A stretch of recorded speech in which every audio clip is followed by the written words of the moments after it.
आज हम एक ऐसी घटना की गहराई में उतरने वाले हैं जो सच कहूं तो रोंगटे खड़े कर देती है। हाई स्कूल के दिनों की बात है। हम सबने स्कूल में अजीबोगरीब अफवाहें सुनी होती हैं, है ना?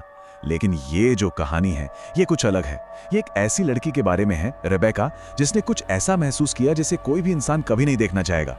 चलिए बिना किसी देरी के इस पूरे वाकये को बिल्कुल उसी के नजरिए से समझने की कोशिश करते हैं और देखते हैं कि असल में वहां क्या हुआ था। ओके, चलिए इसमें गहराई से उतरते हैं। इस सोर्स टेक्स्ट की शुरुआत सीधे एक याद से होती है। हाई स्कूल के दिनों में थिएटर और कोरल डिपार्टमेंट की गहमा गहमी के बीच एक नाम था जो अक्सर सुनाई देता था, रेबेका। कहा जाता था कि रेबेका के पास एक बहुत ही अजीब सी ताकत थी।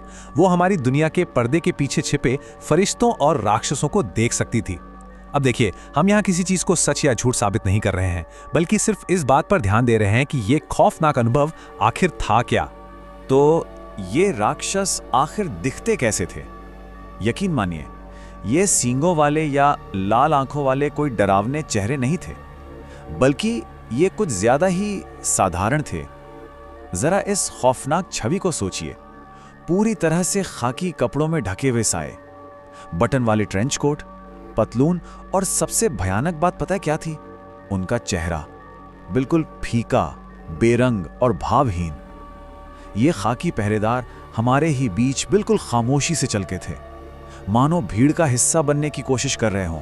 लेकिन उनकी वो ठंडी मौजूदगी किसी को भी अंदर तक कंपा देने के लिए काफी थी। लेकिन इस कहानी में सिर्फ अंधेरा नहीं था, कभी कभार बिल्कुल अलग तरह की आकृतियां भी दिखाई देती थीं, जिन्हें उसने फरिश्ते कहा। अब इन दोनों में जमीन आसमान का फर्क था।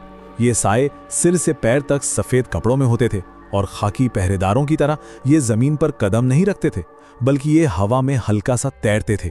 बिना कोई आवाज किए ये सड़क पर चल रहे लोगों के ठीक पीछे पीछे चलते थे। और सबसे अजीब बात ये थी कि जिन लोगों के पीछे ये तैर रहे होते थे उन्हें रत्ती भर भी अंदाजा नहीं होता था।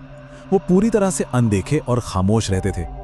और ये स्लाइड बहुत ही शानदार तरीके से इन दोनों के बीच के अंतर को स्पष्ट करती है। एक तरफ वो राक्षसी खाकी साए हैं जिनका चेहरा एकदम फीका है, जो इंसानों की तरह कदम रखते हैं और ऐसा लगता है जैसे किसी का पीछा कर रहे हों। और दूसरी तरफ वो फरिश्ते जैसे सफ़ेद साए हैं जो हवा में तैरते हैं और बिना किसी की नज़रों में आए अपना काम करते हैं। ये दोनों ही आम इंसानी नज़रों की पहुंच से बहुत दूर थे, लेकिन रेबेका के लिए ये उसकी रोज़मर्रा की जिंदगी का एक खौफनाक हिस्सा बन चुके थे।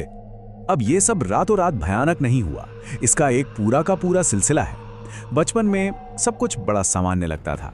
ऐसा लगता था जैसे हर कोई इन खाकी और सफेद सायों को देख सकता है। फिर जब युवावस्था आई तो ये ध्यान में आया कि ये साए लोगों का पीछा तो करते हैं, पर कोई पलट कर नहीं देखता। लेकिन सबसे खौफनाक मोड़ किशोरावस्था में आया। यहां आकर एक ऐसा सच सामने आया जिसने सच में दुनिया हिलाकर रख दी। यह एहसास हुआ कि वो साए सिर्फ वहां मौजूद नहीं थे, बल्कि वे साए भी उसे देख रहे थे। और बस यहीं से सब कुछ तेजी से बिगड़ने लगा। जैसे ही उन खाकी पहरेदारों को यह पता चला कि उन्हें कोई देख सकता है, उनका पूरा बर्ताव बदल गया। अब वो सिर्फ अजनबियों के पीछे नहीं चल रहे थे, अब उनका सीधा लक्ष्य रेबेका थी। वो साए हर उस जगह नजर आने लगे जहां वो जाती थी। जरा सोचिए, एक ऐसा साया जिसका वजूद ही दुनिया के लिए एक रहस्य है, जब वो सिर्फ एक ही इंसान पर पूरी तरह से फोकस कर ले तो वो हालात कितने घुटन भरे और दहशत पैदा करने वाले हो सकते हैं। नाउ इस स्लाइड के बारे में जो बात सबसे ज्यादा दिलचस्प है वो ये है कि इस पूरे अनुभव में सिर्फ दिखने का डर शामिल नहीं था, एक बहुत ही खौफनाक आवाज का भी जिक्र है। ऐसा बताया गया है कि जब भी रेबेका किसी कमरे में होती और कोई साया वहां प्रवेश करता तो एक हल्की सी पॉप की आवाज आती थी। ये महज कोई आवाज नहीं थी, ये एक चेतावनी थी, एक डरावना सिग्नल कि अब उस कमरे में कोई और भी आ चुका है। एक खाली कमरा, बिल्कुल सन्नाटा, और फिर अचानक एक हल्की सी पॉप की आवाज। ये सोचने पर मजबूर कर देता है ना कि कैसे एक इतनी छोटी सी, इतनी साधारण सी ध्वनि किसी की भी सुरक्षा की भावना को पूरी तरह से चकनाचूर कर सकती है। वो एक हल्की सी आवाज इस बात का सबूत बन गई थी कि वे साए भौतिक दुनिया के सारे नियम तोड़कर उस तक पहुंच रहे थे। खैर, जब हालात बर्दाश्त के बिल्कुल बाहर हो गए तो आखिर में परिवार को सब कुछ बताना पड़ा। और जाहिर है, शुरुआत में माता पिता बहुत हिचकिचा रहे थे, उन्हें यकीन नहीं हो रहा था। लेकिन फिर घर में कुछ ऐसी रहस्यमयी पैरानॉर्मल घटनाएं घटने लगीं जिन्हें किसी भी तर्क या विज्ञान से नहीं समझाया जा सकता था। वो घटनाएं इतनी स्पष्ट और डरावनी थीं कि परिवार का शक यकीन में बदल गया। हालात पूरी तरह हाथ से निकलते देख एक बहुत ही हताश कदम उठाया गया। घर को सुरक्षित करने के लिए चर्च से एक पादरी को बुलाया गया ताकि वो पूरे घर में प्रार्थना कर सके। यहाँ सबसे अहम बात यह है कि पादरी की उन प्रार्थनाओं का असर हुआ।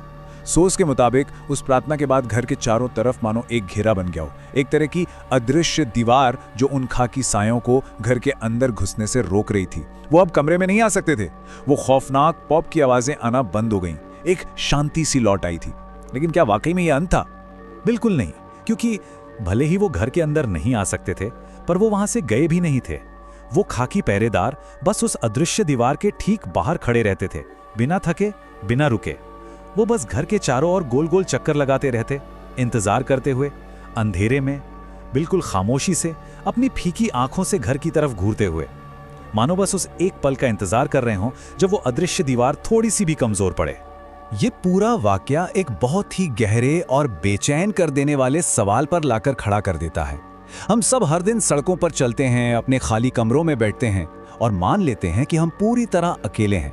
लेकिन इस कहानी को सुनने के बाद क्या हम सच में अकेले होते हैं?